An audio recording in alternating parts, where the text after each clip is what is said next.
y me han pedido que hable un poco de los aspectos legales del e-commerce. He preparado para ello una breve presentación que he dividido en tres bloques. El primero de ellos, bueno, pues una serie de falsedades o mitos acerca de los temas legales del e-commerce bueno, que vamos a tratar de comentar, ¿no? Un segundo bloque donde hablaremos de lo que es la protección legal de nuestro negocio de e-commerce, ¿no? Donde veremos sobre todo lo que tiene que ver con la protección del nombre, lo que tiene que ver con la propia página web y también con lo que tiene que ver con la protección de los datos, no desde un punto de vista de cumplimiento normativo, sino un punto de vista de capacidad de utilizar esos datos en el futuro para nuestro negocio. Empezando por el primer bloque, bueno, hay algunas cosas que son de perogrullo, pero no por ello yo creo que conviene recordar, ¿no? Una máxima que rige en derecho, que es el desconocimiento de las leyes, no exime el cumplimiento. Es evidente, pero también es evidente que muchas veces pues esto no lo llevamos a la práctica o se queda en un pronunciamiento teórico y no tenemos cuidado en tomar medidas para estar informados acerca de las pues novedades legislativas que se puedan producir. Otro mito es que Internet es un espacio en el que no hay regulación. Esto en los comienzos del comercio electrónico y de la era de Internet, pues en efecto se pensaba así. Hoy en día también es verdad que no por falta de normativa, sino por dificultades muchas veces de persecución de algún tipo de comportamientos, puede dar la sensación de que hay conductas que pueden quedar impunes, ¿no? en Internet, ¿no? Pero sin embargo debemos tener claro que Internet, lejos de ser un terreno en el que no existen normas, podemos decir incluso que probablemente nuestro negocio online esté sobre-regulado comparativamente con lo que puede ser una actividad offline. Esto más que un mito, es una ilusión, ¿no? Y muchas veces los abogados pues nos encontramos con clientes que evidentemente pues, se fijan en lo que hacen otros e-commerce y cuando tú le estás diciendo a tu cliente que tiene que poner una casilla de determinado tipo para obtener consentimiento para poder utilizar los datos con una determinada finalidad, pues él lo que te dice es que no sé qué empresa pues no lo hace, ¿no? Evidentemente eso no puede servir nunca de eximente ni de atenuante ante cualquier infracción que podamos cometer y además es también poco conveniente, ¿no? Porque muchas veces el hecho de fijarnos en lo que pueden hacer otros, pues no podemos no estar considerando circunstancias muy particulares que pueden aplicar a ese otro e-commerce, ¿no? También que las exigencias legales van mucho más allá de lo que es el texto. Iba a decir el papel, pero bueno, estando en un entorno online, evidentemente no es propiamente papel, pero sí es verdad que muchas veces lo que se pide al abogado es que prepare pues, las condiciones de venta, los avisos legales, la política de cookies, y realmente no se tiene presente que toda la normativa de comercio electrónico, de venta a distancia, va mucho más allá de lo que son los textos y evidentemente los textos tienen que estar en concordancia con lo que son esas políticas, ¿no? Pero principalmente en algunos temas nuestros procedimientos y nuestras políticas serán los que tengan que estar adaptados a la legislación. Y luego, pues, y que me sirve un poco también para introducir el siguiente bloque, pues es que no por el hecho de tener un buen cumplimiento normativo, estar cumpliendo las leyes que pueden afectar a la venta online, estoy protegiendo legalmente mi negocio, ¿no? Esto lo vamos a ver, como decía, en el siguiente bloque. Empezamos por lo que es la protección del nombre, ¿no? No por el hecho de registrar un nombre de dominio o varios nombres de dominio, estoy protegiendo el nombre, ¿no? con el que me identifico en Internet, ¿no? Entonces, es importante que esto lo tengamos muy presente porque lo único que atribuye derechos propiamente en materia de poder usar un determinado nombre en exclusiva en Internet va a ser la marca, ¿no? Y por lo tanto debemos ser muy diligentes en registrar la marca antes incluso de registrar los dominios, o por lo menos al mismo tiempo, igual que comprobamos la disponibilidad de muchos nombres de dominio cuando estamos pensando en el nombre de un tipo de negocio, pues igualmente tenemos que consultar la disponibilidad de la marca, ¿no? Podemos tener diferentes estrategias en materia de marca. En ocasiones lo que nos interesa es, en definitiva, que nadie nos moleste o que nadie pueda reclamarnos el cese que nosotros estamos haciendo un determinado nombre en Internet y para eso pues, nos puede valer conseguir un registro de una marca y ya está. En ocasiones lo que querremos será una protección más fuerte y no nos basta el registro, sino que tendremos que tener un servicio de vigilancia, ¿no? como comento ahí, ¿no? Algunos errores habituales también suele ser, pues eso, dejar el registro para un segundo momento, entonces ya es tarde. En ocasiones también lo que sucede es que, porque la sociedad que va a lanzar el e-commerce está en proceso de constitución, el registro de la marca lo hace uno de los socios, luego pues no hay mala fe, pero los socios se olvidan de incorporarlo, de aportarlo a la sociedad y luego pues vienen los problemas, ¿no?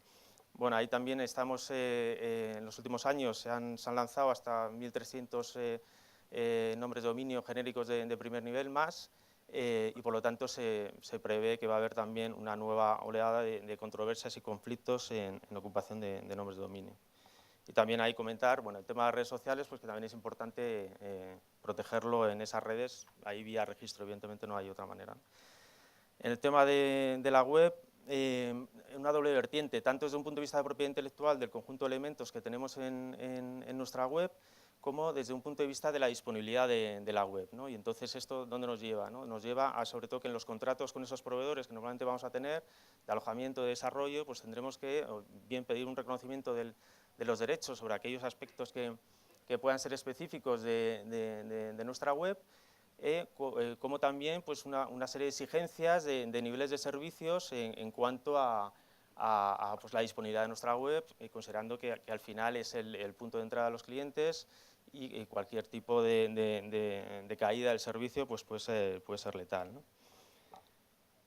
Y finalmente, dentro de este bloque, la protección de los datos como activo, ¿vale? Aquí no me refiero al cumplimiento normativo, que hablaremos también más adelante, sino a la importancia, igual que hemos visto en la página web, que es susceptible de propiedad intelectual, también los datos lo son, pero ahí no me voy a extender, pero sí me interesa más la parte de datos de carácter personal, en la medida en que hayamos informado y obtenido el consentimiento adecuadamente, vamos a poder utilizar todos esos datos con muchas más capacidades, ¿no? Y por lo tanto lo que va a determinar la calidad de nuestra base de datos de clientes, además de otros aspectos técnicos en los que no entro evidentemente, desde un punto de vista legal es la información y el consentimiento.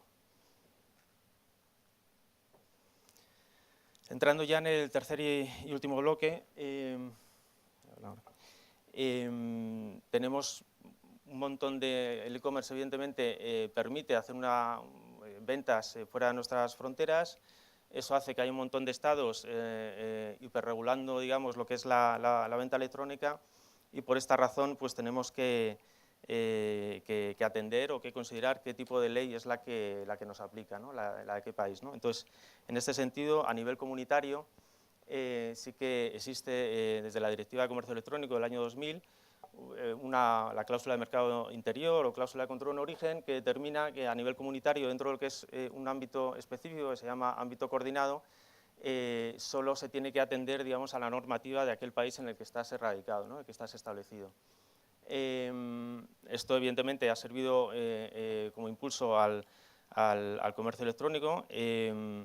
No afecta, digamos, a lo que pueden ser temas como la entrega de mercancías o como pueden ser los servicios que se prestan in situ, pero sí afecta a todo lo que es la actividad en línea, ¿no? Independientemente que tenga leyes específicas en materia de Internet o que la propia regulación genérica de ese Estado lo regule, ¿no? Por poner un ejemplo, pues a una empresa establecida en España le sería de aplicación temas de publicidad conforme a las leyes españolas, independientemente que no hay leyes específicas de publicidad para Internet, ¿no?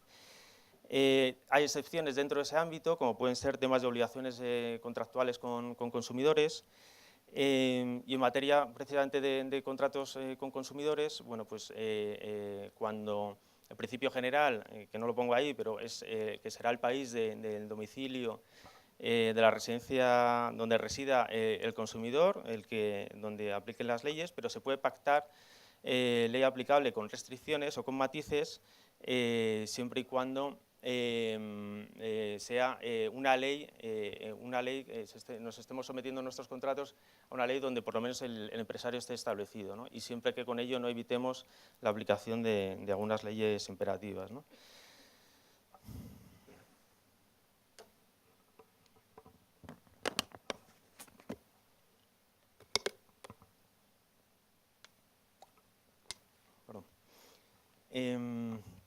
Luego ya en cuanto a información, tenemos en la ley SSI una obligación de información genérica, que es la que normalmente cumplimos con el aviso legal.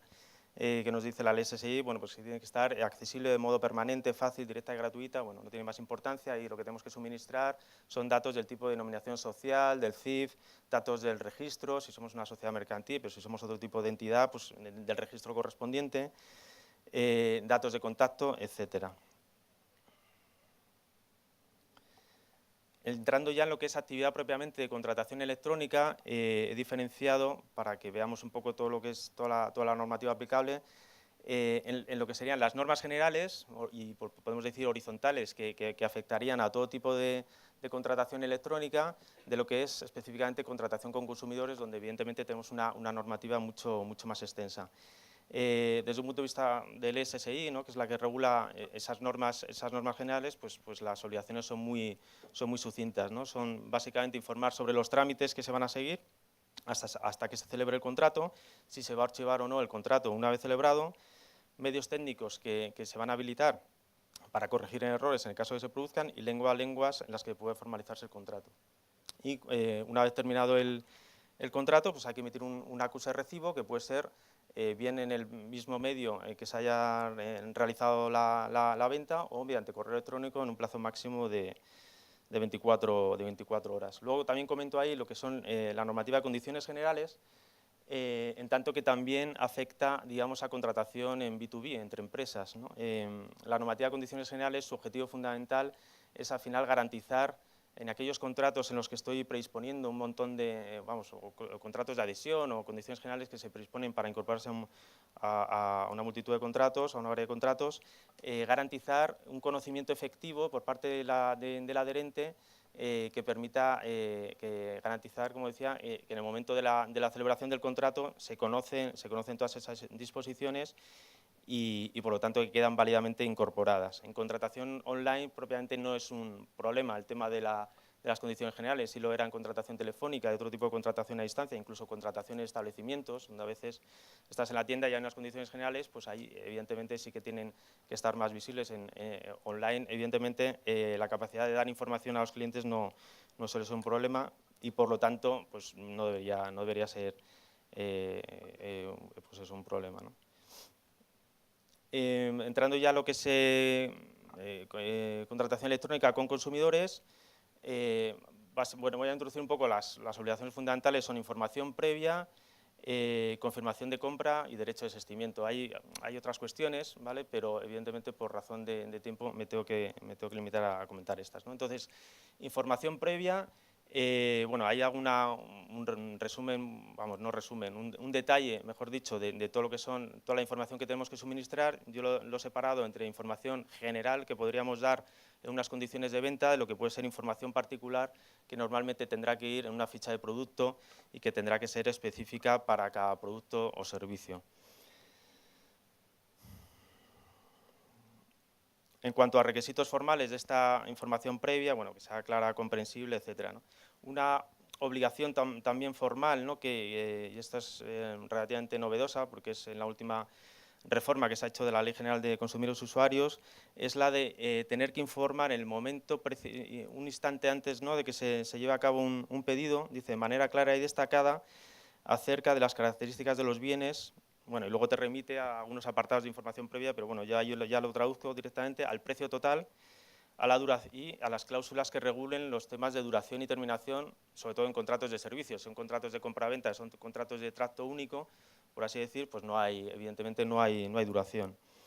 Y luego otra obligación importante, que es la de advertir expresamente, dice la ley, y además hace referencia a que cuando sea un tipo de contratación donde hay la compra se lleva a cabo activando un botón, una función similar, dice que sea fácilmente legible y únicamente o con una expresión análoga a la de pedido con obligación de pago, ¿vale? Entonces, tiene que ser muy claro para el consumidor que a partir de ese momento se le va a cargar en su cuenta o va a asumir una obligación si el pago es diferido o lo que sea, pero que a partir de ese momento va a nacer un contrato y va a tener una obligación de pago.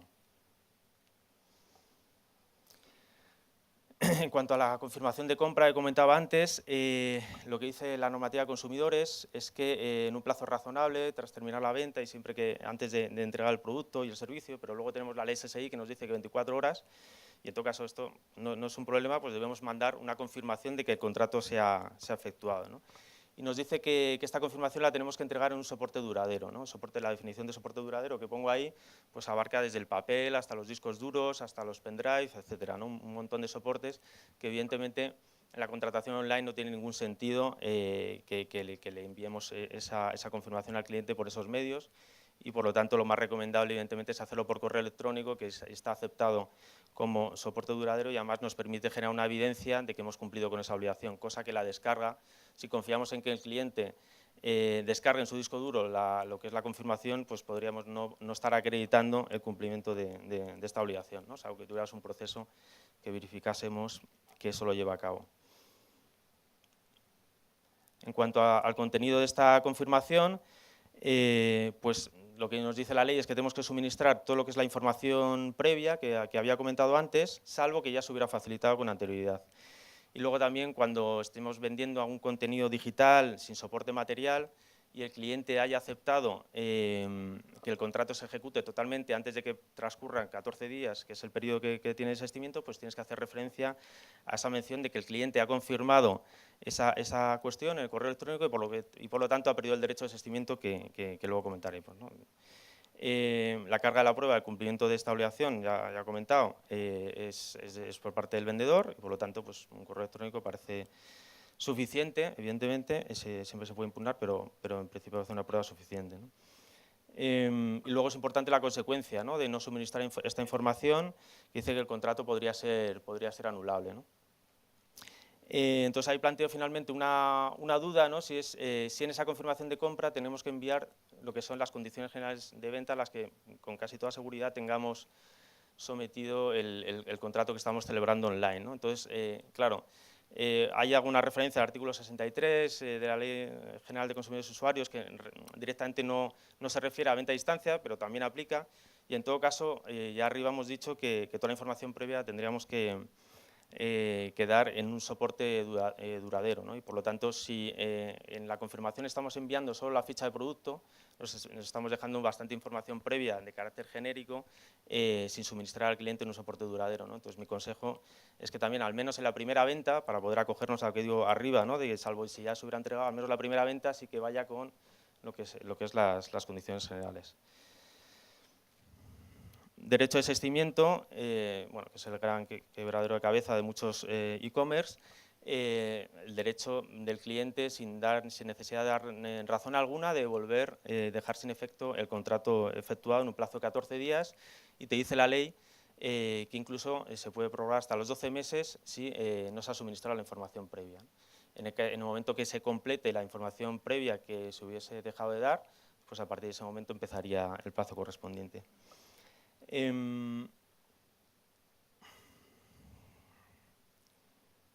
Vale, pongo ahí que es recomendable facilitar un medio específico, porque también dice la ley que el derecho de desistimiento no está sometido a ningún tipo de forma, entonces puede haber algunos clientes que ante la falta de información estén tentados de enviar el producto y por ese solo hecho pensar que ya están ejerciendo derecho de desistimiento. Si nosotros facilitamos evidentemente una vía al cliente para ejercitar ese derecho de desistimiento, lo lógico es que los clientes se acojan a eso.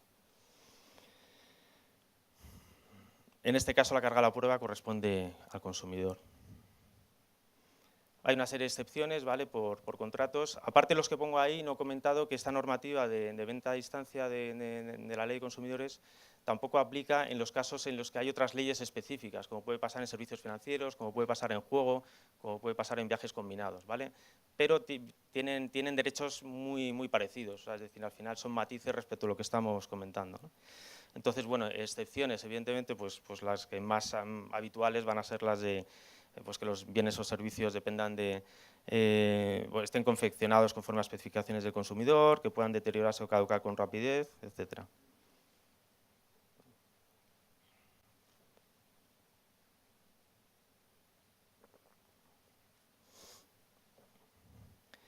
Entonces, en cuanto a las consecuencias que puede tener el desistimiento, pues es dejar sin efecto el contrato y por lo tanto las partes tienen la obligación de restituirse las prestaciones. Eso implica para el empresario que tiene que reembolsar todo el importe de la venta, incluidos los gastos de envío, ¿vale?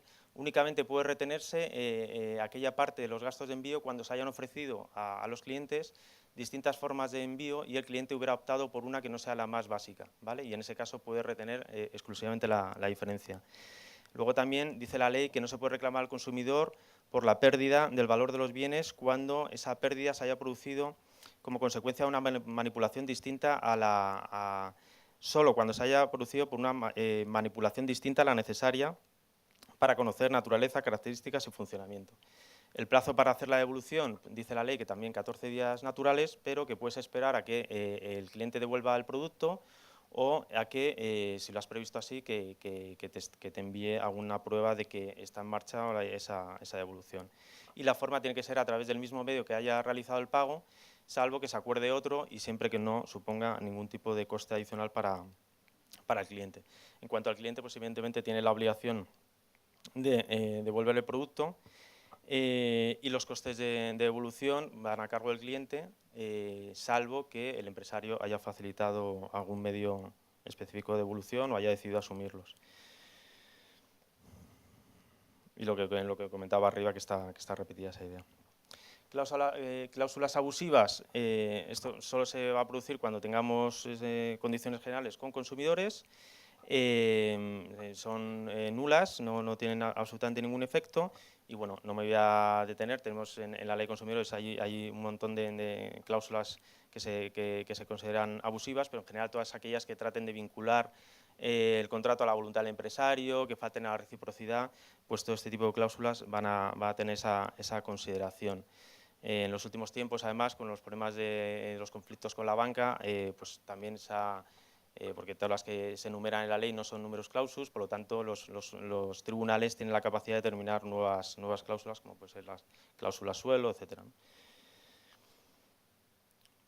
Luego tenemos que hablar de cookies, a pesar de que bueno, es algo que estamos súper acostumbrados ya a ver en todos lados y que todos no lo sabemos un poco, pero bueno, muy rápidamente recordar que en materia de cookies tenemos que informar y obtener consentimiento, que está aceptada la posibilidad de suministrar esta información por capas. Una primera capa, ¿no? Pues, advirtiendo de que hay cookies que no están excepcionadas, ¿no? Y que por lo tanto requieren del consentimiento, de las finalidades para las que se van a instalar. Y bueno, y advirtiendo que si se lleva a cabo una determinada acción afirmativa, pues se va a obtener el consentimiento. Y bueno, pues en ese momento, pues un enlace a una política de cookies donde ya se informe con más detalle. En cuanto a validez del consentimiento, está aceptado por parte de la Agencia Española de Protección de Datos que se pueda vincular a un acto positivo, como puede ser seguir navegando en la web, y el problema con las cookies, bueno, que es el tema de en qué momento se estaría descargando el archivo, ¿no? Si el consentimiento es seguir navegando, pero la cookie se está descargando en el momento en que ya entras en la página, podría considerarse que no es correcto, ¿no? Y que tendría que esperar al momento en que se pueda entender dado el consentimiento. Y finalmente, para terminar, cuestiones relativas a protección de datos. Tenemos a la vista el nuevo reglamento comunitario de protección de datos, que va a cambiar totalmente lo que es está ya aprobado, va a ser de obligado cumplimiento el 25 de mayo que viene. Y bueno, pues lo que tiene que ver con las sanciones, por ejemplo, pues pasa, si ya eran elevadas en el caso de España, pues ahora todavía lo pueden ser más, ¿no? Hasta el 4% de facturación o 20 millones de euros, ¿no? Y también, en todo caso, los daños reputacionales que esto puede conllevar. Las principales novedades yo me voy a circunscribir fundamentalmente a lo que tiene que ver con información y consentimiento, que es lo que entiendo que puede ser más de vuestro interés, ¿no?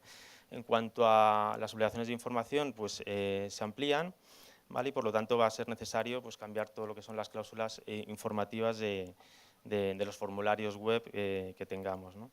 No es necesario informar en algunos casos, cuando seamos nosotros los que recojamos los datos y ya tengamos esos datos a nuestra disposición, pues tampoco no es necesario informar, y luego cuando los datos proceden de otros terceros, pues también hay una serie de supuestos, ¿no? Hay no es comparativa, porque realmente lo que viene GDPR es la información que tenemos que suministrar adicionalmente a la que ya veníamos facilitando, ¿no? Conforme a la LOPD. Y luego, cuando los datos procedan de terceros, pues también informar del origen y las categorías de datos. La Agencia Española ha recomendado que, dado que se amplían también las obligaciones de información, que se acuda a algo parecido a lo que ya teníamos con las cookies, y entonces se suministra una primera información de una primera capa y una segunda capa donde ya se informe con mucho más detalle y para el cliente que tenga interés pueda hacerlo, ¿no?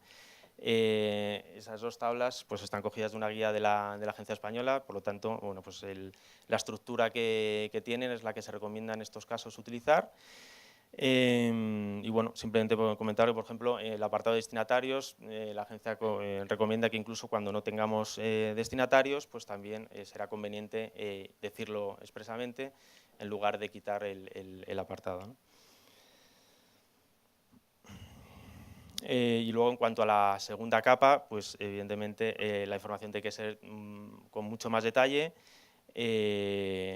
Bueno, pues ahí se plantea que pueda ser en modo de pregunta, ¿no? Bueno, eso es una recomendación. Y bueno, pongo ahí un par de ejemplos que también están tomados de la guía de la agencia, ¿no? En cuanto a legitimación y consentimiento, bueno, pues en principio hay una serie de excepciones al consentimiento. La ejecución de un contrato probablemente sea la que más nos interese, pero en el momento que tratemos los datos con nuevas finalidades, pues sí que vamos a necesitar el consentimiento. Luego está también el tema de interés legítimo, que no es una novedad, pero que sin duda, bueno, pues a partir del reglamento, pues probablemente tome bueno, pues un interés mayor, ¿no? Y luego una otra serie de excepciones bueno, que yo creo que tampoco que están ahí mencionadas, ¿no? En cuanto al consentimiento, lo que dice el nuevo reglamento es que tiene que ser libre, específico, informado e inequívoco. Por lo tanto, se deja de ser válido lo que conforme a la LOPD era aceptado, que es el consentimiento tácito o las casillas premarcadas. Tiene que ser específico y, por lo tanto, cuando tratemos los datos con varias finalidades, tendremos que establecer métodos de obtener consentimiento de manera separada para cada uno de ellos. Y luego, en determinados casos, tiene que ser un consentimiento explícito y, por lo tanto, pues digamos que esa acción afirmativa que hemos visto que, por ejemplo, en el caso de las cookies, ¿no? Si se continúa navegando o podría ser válido, pues en este caso, cuando la ley, el reglamento exige que sea explícito, pues tendrá que ser una aceptación expresa, por entendernos, ¿no? Bueno, luego hay temas de menores. En España ya era aceptado el consentimiento a partir de los 14 años. Y bueno, cuando se facilite información, se recoge información de menores, se tendrá que hacer con un lenguaje claro y sencillo. Y bueno, una especie de resumen o recomendaciones finales, tener presente siempre tanto lo que es el cumplimiento normativo como lo que es la protección de nuestro negocio, en esos elementos esenciales, que pueden ser el nombre, puede ser la marca o la propiedad intelectual u otros que existan. Hacer un análisis de los riesgos legales a los que nuestro negocio está expuesto y trazar un plan priorizando digamos, aquellas acciones que puedan ser más urgentes o que puedan tener un menor coste. Y aquí pongo, por ejemplo, el tema de las marcas, porque realmente el coste es muy bajo y, sin embargo, los beneficios que obtenemos son muy elevados, ¿no? Definir políticas y procesos, lo que hablábamos antes, ¿no? Antes que pensar exclusivamente en los textos, pues revisar nuestras políticas y adaptar los textos a esas políticas y no al revés, ¿no? Y que esos textos, bueno, pues también tengan en cuenta un poco la operativa, ¿no? A veces, bueno, pues en los textos se habla de lo que es la descripción, la operativa de contratación, y ves que no tiene una concordancia, ¿no? En cómo se refieren en los textos a esa operativa de contratación con la que es de verdad, ¿no? Entonces, si hay cambios ahí, pues también habrá que cambiar los textos, ¿no? Seguimiento normativo y luego también, por último, un tema que no hemos comentado, pero es importante también tener presente siempre los aspectos probatorios, ¿no? Allí donde podamos, evidentemente, generar una evidencia con un correo electrónico, pues siempre será mejor que una información en pantalla bueno, que solo tenemos una prueba indiciaria, ¿no? Pero no tenemos algo, un documento propiamente como puede ser un email, ¿no? Y bueno, con esto termino y nada, agradeceros la asistencia y muchas gracias.